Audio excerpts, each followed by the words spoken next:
आतंकवादियों की तलाश भारत सरकार हाय हाय हाय हाय हाय लड़ेंगे जीतेंगे जीतेंगे कल भी तुम ही हारत है आज भी तुम ही हारोगे कल भी तुम ही हारत है आज भी तुम ही हारोगे नरेंद्र मोदी हाय हाय हाय हाय हाय हाय मोदी चोर है चोर है चोर है चोरों की ये सरकार नहीं चलेगी नहीं चलेगी किसानों की ये सरकार नहीं चलेगी नहीं चलेगी किसानों का हत्यारा है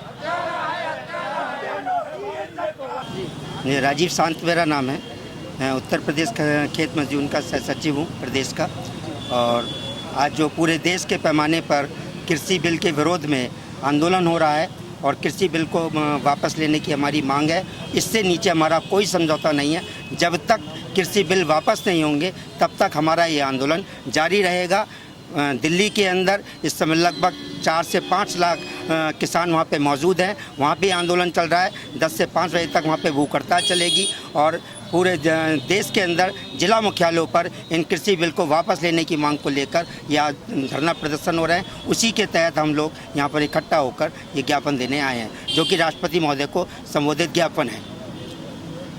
मैं ध्यानचंद मौर्य, इनक्लाबी मजदूर केंद्रीय कमेटी से हम लोगों की मांग यही है, किसानों का जो बिल जो है सरकार लेके आई है इसको सीधे वापस करे, क्योंकि इससे जो है पूरे हिंदुस्तान के भीतर जो खाद्य सुरक्षा है वो समाप्त हो जाएगी। पूरे बड़े पूंजीपतियों के लिए पूरा जमाखोरी का पूरा ये बिल है।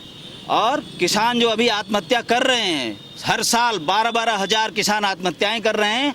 और अगर यह बिल आ गया तो ऐसी स्थिति में ये हत्याएं साल में लाखों में जा सकती है, कि पूरा छोटा किसान, कम से कम छोटा और मध्यम किसान जो है वो पूरा हिंदुस्तान का तबाह हो जाएगा एक झटके में।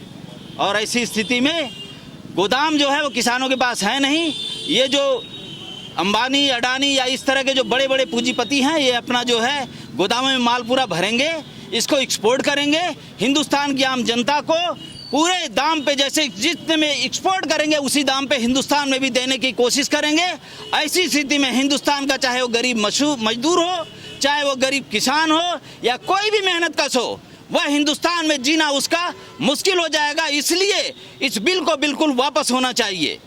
दूसरी बात यह है कि जो स्वामीनाथन रिपोर्ट है उसके अनुसार सीटू का और माने सीटू है उसका 1.5 गुना जो है वो एमएसपी तय होना चाहिए।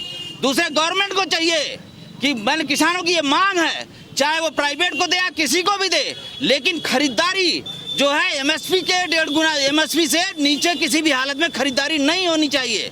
और यह जो है सरकार किसी भी हालत में मानने के लिए तैयार नहीं है। यह सरकार बिल्कुल झूठी है, झूठ बोलती है।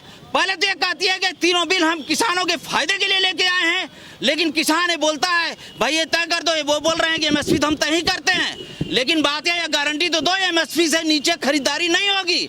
यह सरकार जो है खरीदारी करने से मना कर दिया।